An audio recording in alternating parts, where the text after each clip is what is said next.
Hey guys, welcome to Quinia's Budget Crafts. Working my way through some Patron requests. Got one for some small stables.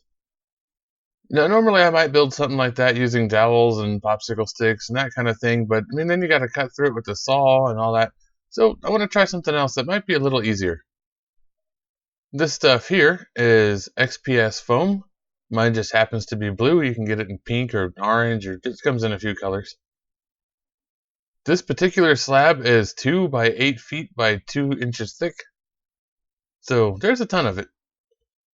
Now, because mine is so thick, I'm going to use a little hot wire table, the cheap one from Hobby Lobby.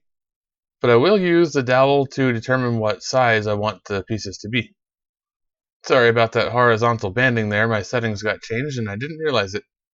So anyway, you just push this thing through the wire and cut yourself off some slabs. Then take your slabs, turn them on their side, and run them through again to make yourself some beams. Now you should have beams the same size as the wooden ones, but now these are foam, much easier to work with. So if that giant chunk is just too unwieldy to be pushing through your miniature hot wire table, or if you just want to use a knife, put your square on there and then just make a whole bunch of cuts. Don't try to go all the way through it at once, you'll never get it to work right. Also, it's pretty much impossible to make the cut exactly 90 degrees. As you can see here, it's off by just a few degrees, but over the course of 2 inches, that's actually a lot. But if all you're doing is milling it down to make beams and boards, it'll be fine. It doesn't really need to be perfect. Alright, so that takes care of the beams. Now we just move the fence over and run it through again to make some boards.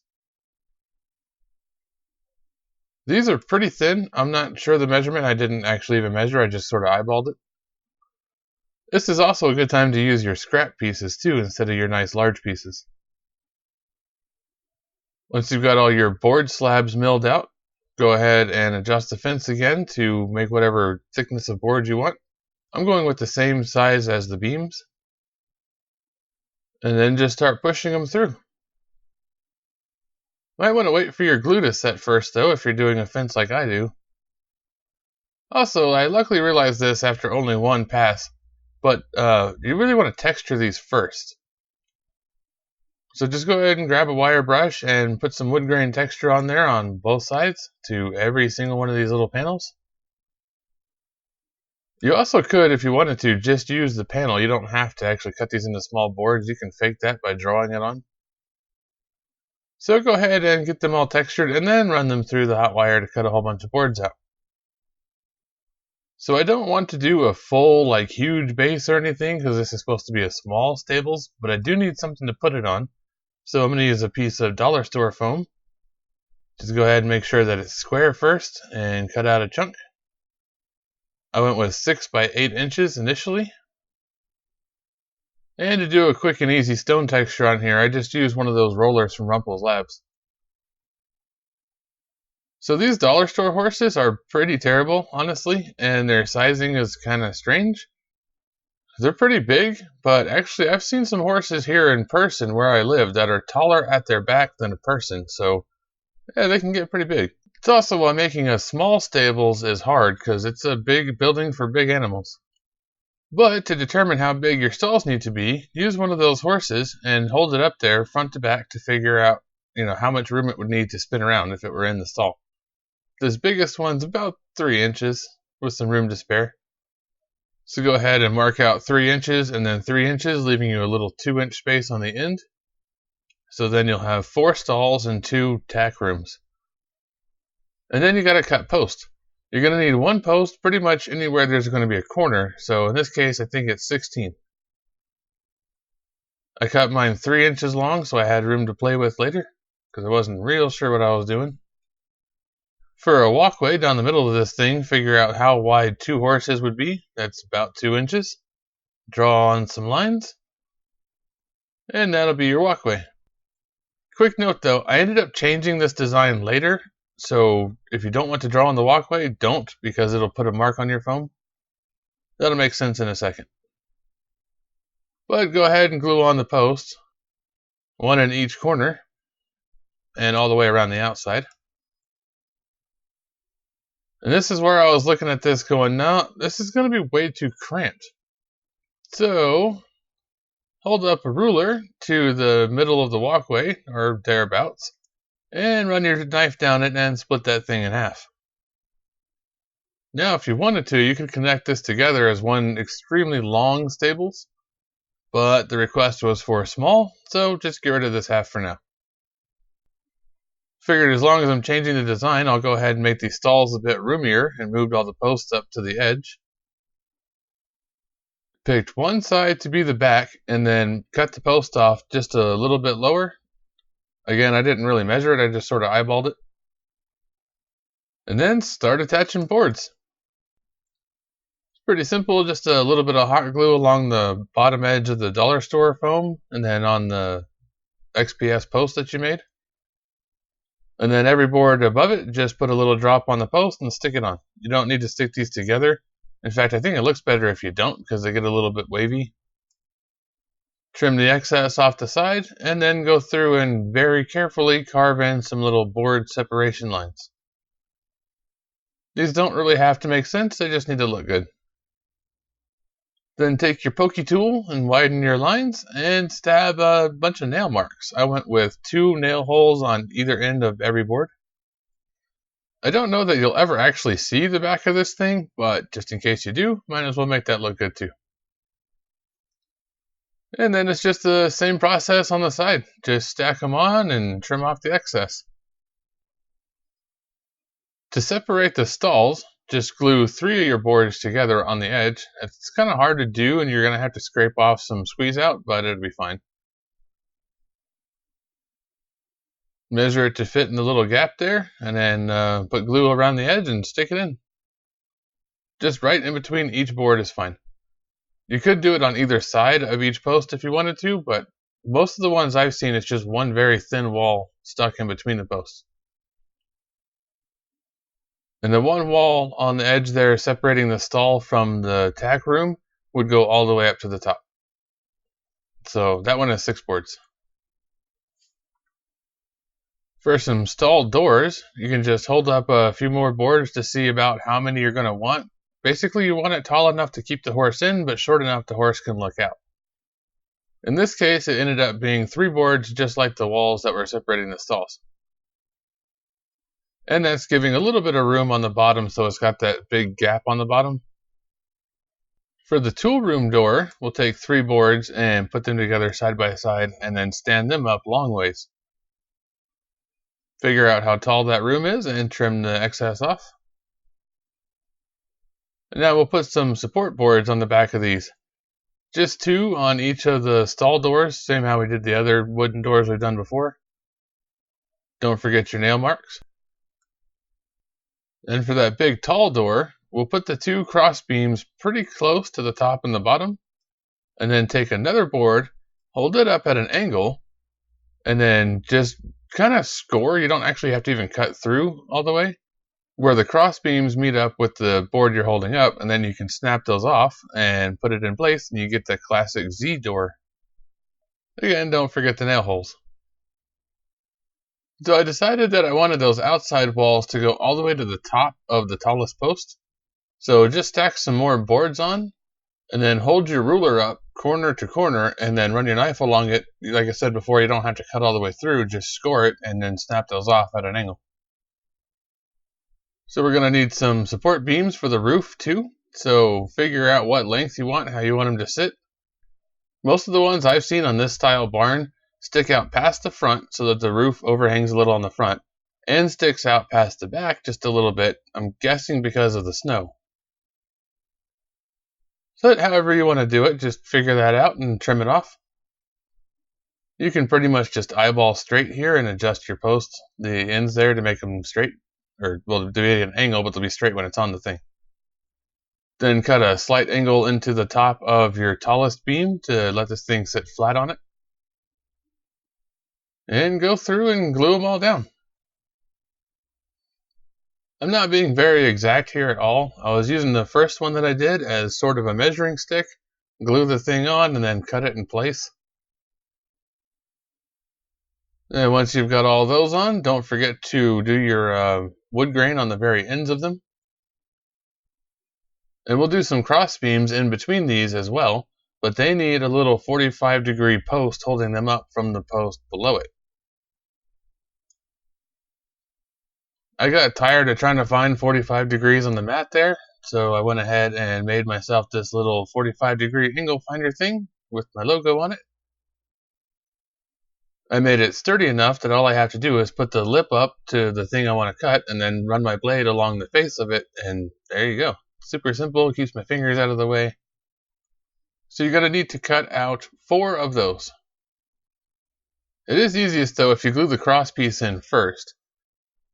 In reality, these would have been notched on one side, and then the beam going on the top would have been notched the other way, and they would have fit together like Lincoln Logs or Legos or whatever. But that's more work than I want to do. So just put a little glue on the end and stick it in place, hold it there for a second. It'll stay. Take your little 45-degree piece, put a bit of glue on the end of each end of that, and stick that in place. To hinge these doors, I decided I actually wanted them to be able to move a little bit, but I didn't really want to build hinges. So take yourself a little bit of plastic, like the plastic they use to package these beads in. Cut out some thin strips, and then adjust the end of the strip so it's not just square, like trim it to a decorative point or whatever. Put a little tiny bit of hot glue and stick it on. I stuck mine in between the nail hole and the board below it. So about 1/3 of the way in. Then you can put just a little bit of glue on the tab sticking out and stick that to the beam. There you go, instant door. The Z door needed a handle though, so I took a little piece of this foam, cut it even smaller, and then just roll it between your fingers until you get something kind of round. Take a couple little rectangle pieces and glue the round thing in between them, and then glue that straight to the door. It's actually super simple, it's just small and hard for me to work with, so I make it look complicated. But there you go, pretty decent little handle. So if you're going to put a roof on this thing, you can go ahead and do that. But go ahead and do your Mod Podge and stuff now, unless your roof is removable, because otherwise you're never going to be able to get in there. There's a lot of super tight, really strange angles. I ended up using a small glue brush, and it just took a long time. For the paint job on this, I wanted to do something a little different, because on the pirate ship I just smeared on the nutmeg and it worked, but it was very dark and not quite the effect I wanted, and I'm tired of doing the same paint job all the time. I picked up some painting tips from Goobertown Hobbies. If you don't know his channel, you should definitely go check him out.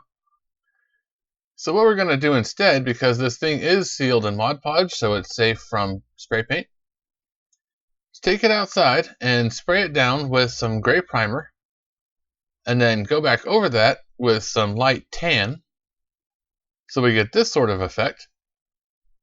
And then go ahead and take the nutmeg and do what I'm going to call an aggressive damp brush. The brush isn't really super loaded with paint, but this is definitely more than a dry brush. I just sort of spread it around and then scrub it in really hard. I'm not trying to get 100% coverage, and I'm also not trying to make it particularly even. I want all 3 of these colors to mix. Again, it's some strange angles like when you were doing the Mod Podge, but don't forget to pop open the doors and get the edge of the door. As far as the cobblestone on the inside, you can paint that more gray if you want to. It kind of depends on what happened with your spray paint. Mine actually looked fine how it was, and I painted it gray anyway and kind of wished I had left it alone. Most stable owners that I'm familiar with are also farriers, so I figured I'd make a farrier sign for this place. I'm still learning to model in 3D, so I thought this might be a fun project. So I modeled one up. There were actually some issues with my model. I made some adjustments and sent it to a buddy to try printing. If it works, then I'll upload it on the Patreon page, probably Thingiverse too. But for a post to hang this sign, just a barbecue stick with a wooden bead on it. Put a little hot glue on the end and paint it over. For those hinges you made, you can use whatever kind of metallic you like. Most of these generally tend to be plain iron, so I went with the black metallic color shift. Same stuff we use on the cannonballs. Once your signpost is dry, or mostly, just go ahead and stab it right into the end of the thing there. If you ended up blowing through it and got some white spots, that's alright, just go ahead and paint it over a little nutmeg, it'll be fine. For the insides of the stalls themselves, just put down some clear tacky glue and smear it around wherever you're going to want some dirt. Spread your dirt medium of choice. And then you need some hay. I thought I had hay sitting around somewhere. I couldn't find it, so we're going to sacrifice this chip brush. Just find the seam on the edge of the metal band there and peel it open. And then the bristles themselves are actually glued to a little block of wood in there, so you can pull that thing out and then just pull off little tufts as you need them. These little tufts are also very good for making tall grass. So just put them down and put some more glue on and smear them around and put more down. Just keep doing that until you get something that looks like the hay you're after. Then go ahead and put some more dirt right on the very edge there. Shake out the excess. And there you go. Now, like I said, I did not put a roof on this because I thought it would block it off too much. I wanted to be able to see inside. Just, use your imagination. If you did want to put a roof, what I would probably have done is use those boards and just layer them on like shingles.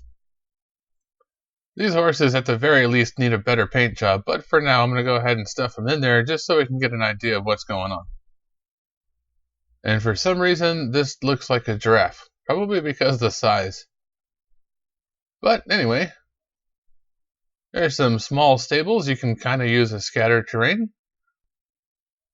I mean, it is 8 inches long, but it is also stables, so they're pretty big. It's just hard to make them small. That door looks gigantic, but I promise you that's actually reasonable for the stables that exist where I live. That's why the handle's so low. And if we bust out some more of the stuff we've been making, we can get kind of a little village going on over here. A couple houses, a couple market stalls, the stables. Now I just need a bar and a church. And these minis are way too excitable to be shopping. And yep, the sign will be available to patrons first, and then I'll probably throw it on Thingiverse. I just gotta solve a few issues with it first. I didn't mind that it printed a little wonky. I think it gives a character, but a lot of people really do mind, so I'll fix it first and then I'll put it up. Of course, if you guys would like to support the channel, you can do so on Patreon. Plus, that'll get you a vote in future builds and first access to my STL files. Of course, you can also go with coffee if you prefer to do a one-time donation. If you like this video, you might like the one where we built these houses, or maybe the ones for the market stalls. But anyway, thank you for watching, everybody. Don't forget to like, share, comment, subscribe, and jump on all the social medias, and I'll catch you on the next one.